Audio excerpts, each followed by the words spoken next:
Selamat malam para netizen dimanapun kita berada, salam inspirasi bagi kita semua ya. Menarik juga ternyata ya.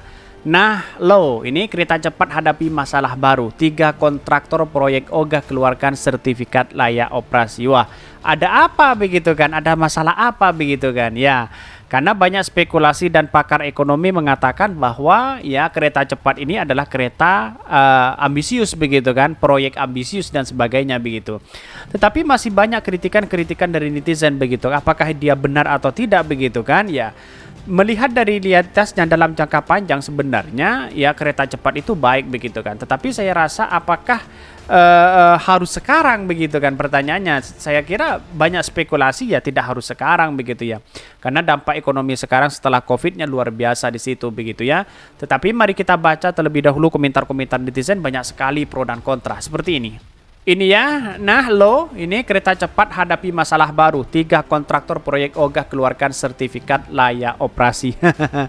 Ini pakai sertifikat mobil SMK aja ini. Kenapa nggak lewat lembaga survei aja? Ada yang kaget ya, yang kaget dari awal juga sudah ya semraut rawat ya. Jadi pasti ujung-ujungnya nggak bisa beroperasi, menghamburkan uang rakyat. Ya bisa menghasilkan berapa ratus triliun begitu ya. Tidak lalu kemudian sampai sekarang tidak kunjung diselesai begitu ya. Ya kalau katanya sudah mau operasi dan sebagainya begitu. Kita lihat saja di Desember nanti begitu ya. Proyeknya jangan sampai seperti bus Jakarta ya. Ini mau sertifikat layak operasi ya, atau stasiun belum beres mau turun di tengah jalan kayak angkot gitu. Ini banyak sekali kritikan-kritikan dari netizen. Bayangkan begitu ya, kalau memang ini terjadi ada sesuatu yang kemudian mangkrak, wah luar biasa ini begitu ya. Dari awal dan bermasalah sampai jadi pun penuh dengan derita ya. Tapi perlu diingat ya, kereta cepat itu saya rasa baik begitu dalam jangka panjang begitu kan. Tidak seharusnya mesti dilakukan sekarang. Kayak IKN sangat baik dalam jangka panjang begitu. Infrastruktur yang ada di Indonesia dalam jangka panjang sangat baik. Tapi bukan saat ini untuk kita lakukan. Bertahap terlebih dahulu begitu kan. Kan seolah-olah dari pemimpinan Pak Jokowi ini semua dilakukan begitu kan. Dilihat saja bagaimana defisit keuangan begitu ya di situ begitu ya. Bagaimana dengan dampak ekonomi yang saat ini begitu kan. Orang berspekulasi kan seperti itu begitu. Bahan-bahan aja masih bahan-bahan pokok masih mahal dan sebagainya, itu yang menjadi perhitungan utama begitu ya. Seolah-olah Pak Jokowi bangun sana bangun sini, tapi pada ujung-ujungnya memakan biaya dan anggaran APBN luar biasa begitu ya. Bahkan mundur lagi launchingnya. Ini syukurlah kalau begitu masalah aja terus.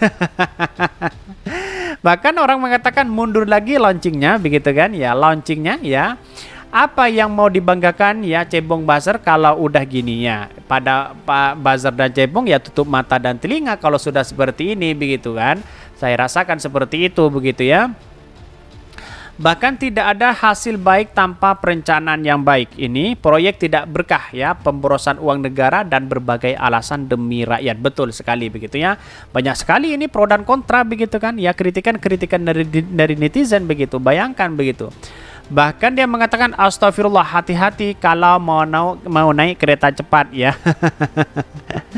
Tetapi ini lihat saja dari komentar-komentar netizen banyak yang tidak setuju hal itu begitu kan. Tetapi melihat realitasnya dan perkembangannya dalam jangka panjang itu sangat menarik begitu ya. Tetapi Pak Jokowi kok sekarang ya untuk dilakukan itu begitu kan.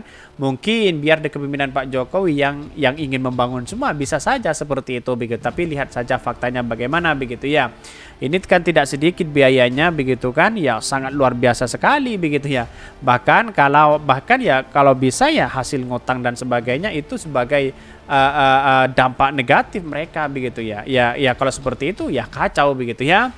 Bahkan ini sabar drone. Mari kita baca terlebih dahulu ya beritanya seperti ini. Ini beritanya ya, kereta cepat hadapi masalah baru, 3 kontraktor proyek ogah keluarkan sertifikat layak operasi. Benarkah seperti itu? Mari kita baca ya. Ini sejak awal proyek kereta cepat Cina ya selalu dirundung masalah. Kini ketika proyek hampir ya rampung pun ya ada masalah dengan 3 kontraktor proyek berkelas dunia ya. Siapakah mereka begitu? 3 kontraktor proyek terkenal ogah mengeluarkan sertifikat sebagai syarat beroperasi. Bukti proyek itu tak ada perencanaan yang matang dan profesional. Dikutip dari Reuters ya Jakarta ya, 3 kontraktor proyek yakni Mott MacDonald ya PwC dan Umrah menolak memberikan sertifikat baik ya operasi ya untuk kereta cepat Jakarta Bandung yang digarap PT Kereta Cepat Indonesia Cina KCC. Hal itu terkuat dalam dokumen internal bertajuk Laporan Progres Update tertanggal 14 Juni 2023. Ceritanya KCC menginginkan sertifikat ya kelayakan operasi penuh untuk mengejar target operasional kereta cepat pada 8 Agustus 2023 bersamaan dengan operasional RRT di Jabodetabek ya. Namun ketika kontraktor itu menolak lantaran sarana dan prasarana di stasiun kereta cepat banyak yang belum rampung, pihak konsultan malah menyarankan agar operasi kereta cepat pertama di Indonesia ini ditunda sampai Januari di 2024. Tunda lagi dan sebagainya begitu ya. Ini dengan catatan seluruh pembangunan konstruktur kelar pada 31 Desember 2023. Terkait dengan operasional kereta cepat ya, Kepala Divisi LRT Jabodetabek ya PT KAI Persero Muhammad Purnomo Sidi tetap meyakini 18 Agustus ya 2023 Presiden Jokowi merencanakan meresmikan operasional kereta cepat dan LRT Jabodetabek. Kalau tidak selesai ngapain kita harus dipaksakan selesai begitu ya. Pada akhirnya dari kontraktor ini kan menginginkan bahwa ini masih belum selesai begitu kan. Pembangunnya masih belum rata, masih belum layak operasional dan sebagainya. Kenapa kok ngotot sekali seolah-olah ini mau dioperasional dan sebagainya begitu kan. Ya silahkan saja ditunda saja sampai tahun 2024. Yang penting hasilnya kan baik begitu kan, bagus. Tapi kalau memakan biaya lagi, wah ini kacau lagi begitu ya. Ngutang lagi sana sini begitu kan, bisa saja itu terjadi begitu kan. Ini sangat disayangkan sekali begitu kalau hal-hal seperti ini begitu kan, seolah-olah ya ini bisa diprank ya bagi bangsa kita oleh mereka begitu. Tetapi kita lihat saja kalau memang ini sudah selesai silahkan kan, begitu logikanya begitu kan. 8 Agustus itu bisa saja itu dilakukan operasional begitu ya.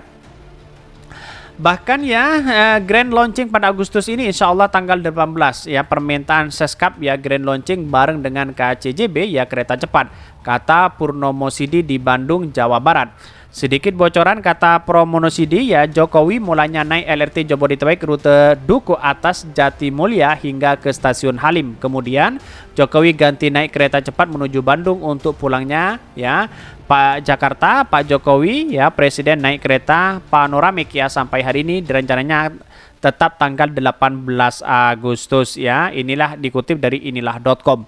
Tapi kita lihat saja perkembangan dari waktu ke waktu begitu kan. Kalau ini gagal lagi, mangkrak lagi begitu kan, atau setidaknya mundur lagi sana sini, wah ini kacau begitu ya. Pasti kita tahu bahwa ya apa yang ia lakukan, wah orang-orang berspekulasi begitu kan. Ya lebih baik kalau memang sudah belum selesai semuanya begitu, belum rampung semuanya, mending lebih baik ditunda saja begitu. Enggak apa-apa ya.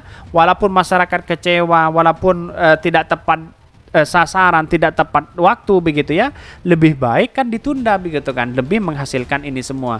Kalau kemudian tidak rampung lalu kemudian masih diperbaiki sana sini begitu kan ya, terus kemudian operasionalnya dimajukan atau apa begitu kan ya, demi kepentingan menanggung malu ya, bisa saja seperti itu begitu kan. Tapi saya rasa menurut saya pribadi mending lebih baik dimundur kan ya, tetapi bisa beroperasionalis itu dengan baik ya, kira-kira seperti itu begitu. Mungkin itu yang kami sampaikan. Tonton terus channel Hodari Podcast saya ini, karena ada berita-berita menarik dan viral setiap harinya. Salam para netizen, salam inspirasi bagi kita semua. Jangan lupa di subscribe channel YouTube Hodari Podcast Rakyat ini.